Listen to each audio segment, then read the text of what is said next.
ರಸಿಕರು, ಕಲಾ ಪೋಷಕರು, ಕಲೆ ಇಲ್ಲೇ ಹುಟ್ಟಿರೋದು. ಎಂತೆಂಥವ್ರು ಗುಬ್ಬಿ ವೀರಣ್ಣಂತವ್ರ ಕಾಲಿಂದಲೂ ಕೂಡ ನಾಟಕ ಆದ್ಮೇಲೆ ಚಲನಚಿತ್ರಗಳು ಬಂದಿರೋದು. ಅಂತ ಒಂದು ಆ ಜಿಲ್ಲೆಯಲ್ಲಿ ತುಮಕೂರು ನಗರದಲ್ಲಿ ಇವತ್ತು ಈ ಒಂದು ಪಾಳೇಗಿರಿ ಚಿತ್ರದ ಒಂದು ಪ್ರಾರಂಭವನ್ನ ನಮ್ಮ ಯುವ ನಿರ್ದೇಶಕ ಕಲೀಂ ಮತ್ತು ಅವ್ರ ತಂಡ ಮಾಡ್ತಾ ಇದ್ದಾರೆ. ಅದೇ ತರ ಅನೇಕರು ಈ ಚಿತ್ರದಲ್ಲಿ ನಟನೆ ಮಾಡಲಿಕ್ಕೆ ಬಂದಿದ್ದಾರೆ. ಅನೇಕರು ಎಲ್ಲರೂ ಕೂಡ ಬಂದಿದ್ದೀರಾ, ಎಲ್ರಿಗೂ ಒಳ್ಳೆಯದಾಗಲಿ. ಅದರಲ್ಲಿ ಹಿರಿಯರು ನನಗೊಂದು ಬಹಳ ಖುಷಿ ಆಗ್ತಾ ಇದೆ. ಪಿಕ್ಚರ್ ಯಾವ್ದೋ ಪ್ರಾರಂಭ ಮಾಡ್ತಾ ಇದ್ದಾಗ ಬರೀ ಹುಡುಗ ಹುಡುಗಿರ್ತಾರೆ, ಇಲ್ಲಿ ಹಿರಿಯರು ಬಂದಿದ್ದಾರೆ. ಎಲ್ಲ ಹಿರಿಯರು ಮುಂದೆ ಕೂತಿದ್ದಾರೆ, ಎಲ್ಲ ಕೂತಿದ್ದಾರೆ, ಎಲ್ಲರೂ ಹಿರಿಯರಿದ್ದಾರೆ. ಹಾಗಾಗಿ ನಿಮ್ಗೆಲ್ರಿಗೂ ಕೂಡ ಭಗೀರಥ ಚಲನಚಿತ್ರದ ನಾಯಕ ನಟನಾದ ಜಯಪ್ರಕಾಶ್ ಅದನ್ನು ನಾನು ಮಾಡುವ ಅನಂತ ನಮಸ್ಕಾರಗಳು.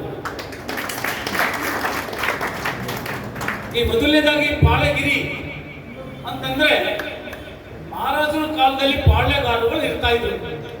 ಒಂದೊಂದು ಇಷ್ಟಿಷ್ಟು ಹಳ್ಳಿಗಳು, ಇಷ್ಟಿಷ್ಟು ಏರಿಯಾಗಳನ್ನ ಆಳ್ತಾ ಇದ್ರು. ಅಂದ್ರೆ ಮಹಾರಾಜರ ಒಂದು ಆಳ್ವಿಕೆಯಲ್ಲಿ ಅವರ ಅಂಡರ್ ಮಾಡ್ತಾ ಇದ್ದಂತ ಒಂದು ಪಾಳೆಗಾರಿಕೆ. ಅದನ್ನೇ ಇವರು ಪಾಳೇಗಿರಿ ಅನ್ನುವಂತ ಒಂದು ಟೈಟಲ್, ಅದ್ಭುತವಾದಂತ ಟೈಟಲ್. ನಾನು ಹೇಳಿದೆ ಅವರಿಗೆ, ನಮ್ಮ ಕಲೀಂಗೆ, ಈ ಟೈಟಲ್ ಬಹಳ ಅದ್ಭುತವಾಗಿದೆ, ಇದು ಸುಮ್ಮನೆ ಅಲ್ಲ, ಈ ಟೈಟಲ್ ಇಟ್ಬಿಟ್ಟಿದ್ದೀರಾ ನೀವು, ಇದಕ್ಕೆ ತಕ್ಕಾಗಿ ಪಿಕ್ಚರ್ ನೀವು ಮಾಡಲೇಬೇಕು ಅಂತ ಹೇಳಿದ್ದೀನಿ ಅವ್ರಿಗೆ. ನಾನು ನಾಯಕ ನಟನಾಗಿ ಎಷ್ಟು ನ್ಯಾಯ ದೊರಕಿಸ್ಕೊಡ್ಬೇಕು, ನಾನು ಎಷ್ಟೇ ಕಷ್ಟ ಆಗಲಿ ಏನೇ ಆಗಲಿ ನಾನು ಅವ್ರ ಜೊತೆಗಿದ್ದು ನನ್ನ ಪಾತ್ರವನ್ನು ನಾನು ಅಚ್ಚುಕಟ್ಟಾಗಿ ನಿರ್ವಹಿಸ್ಕೊಡ್ತೀನಿ ಅಂತ ಹೇಳಿ ಪ್ರಯತ್ನ ಮಾಡ್ತೀನಿ ಅಂತ ಹೇಳಿ ಸಂದರ್ಭದಲ್ಲಿ ಅವ್ರಿಗೆ ಹೇಳ್ತಾ ಇದ್ದೀನಿ. ಅದೇ ರೀತಿ ನಮ್ಮ ಮನು ಅವರು ಆಗಲೇ ಬಹಳ ಟ್ಯಾಲೆಂಟೆಡ್, ನೋಡಿದಿರಲ್ಲ ಟೀಮ್ನಲ್ಲೆಲ್ಲ ಇದನ್ನೆಲ್ಲ ಬಹಳ ಸಿದ್ಧ ಆಗಿದ್ದಂಥವ್ರು.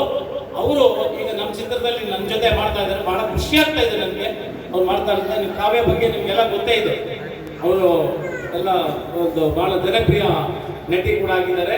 ಹಾಗೆ ಮಾಡೋಣ. ಬಟ್ ಈ ಸಂದರ್ಭದಲ್ಲಿ ಪಾಳೇಗಿರಿ ಬಗ್ಗೆ ಒಂದು ಮಾತು ಹೇಳಲೇಬೇಕಾಗ್ತದೆ. ನಮ್ಮ ದೇಶ 70% ಗ್ರಾಮೀಣದಿಂದ ಕೂಡಿರುವಂತಹ ದೇಶ ಭಾರತ ದೇಶ. ಇದರಲ್ಲಿ ಮೊದಲಿಂದಲೂ ಹೇಳ್ತಾ ಇದ್ದಾರೆ, ದೇಶದ ಬೆನ್ನೆಲುಬು ಹಳ್ಳಿಗಳು.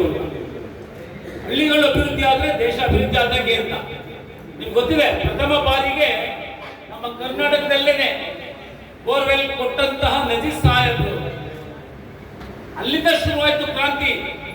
ಹಳ್ಳಿ ಬೆಳವಣಿಗೆ ಶುರುವಾಗಿದ್ದು ನಜೀರ್ ಸಾಹೇಬ್ ಅವರು ಬೋರ್ವೆಲ್ ಕೊಟ್ಟಂತ ಸಂದರ್ಭದಲ್ಲಿ ಪ್ರತಿ ಹಳ್ಳಿಯಲ್ಲೂ ಕೂಡ ಬೋರ್ವೆಲ್ ಕೊಟ್ಟರು. ಗ್ರಾಮ ಅಲ್ಲಿಂದ ಅಭಿವೃದ್ಧಿ ಆಗಕ್ಕೆ ಸ್ಟಾರ್ಟ್ ಆಯ್ತು. ನೀರಿಗೆ ಎಷ್ಟು ಕಷ್ಟ ಪಡ್ತಾ ಇದ್ರು, ಎಲ್ಲೆಲ್ಲಿ ಹೋಗ್ತಾ ಇದ್ರು ಅಂತ. ಇಂಥ ಎಲ್ಲಾ ವಿಚಾರಗಳನ್ನು ಕೂಡ ಈ ಒಂದು ಪಾಳೇಗಿರಿ ಚಲನಚಿತ್ರದಲ್ಲಿ ಇದೆ. ಪ್ರತಿಯೊಂದು ವಿಚಾರನೂ ಕೂಡ ಇದೆ ಇದರಲ್ಲಿ. ನಾನು ಕತೆ ಕೇಳಿದ್ದೀನಿ, ಬಹಳ ಅದ್ಭುತವಾಗಿದೆ. ಏನೇ ಇದ್ರು ನಮ್ಮ ಕೆಲಸ ಅದನ್ನ ತೆರೆ ಮೇಲೆ ತರುವಂತದ್ದು. ಅದಕ್ಕೆ ಎಲ್ಲರೂ ಕೂಡ ಪರಿಶ್ರಮ ಮಾಡಲೇಬೇಕಾಗತ್ತೆ. ನನ್ನ ಆದಿಯಾಗಿ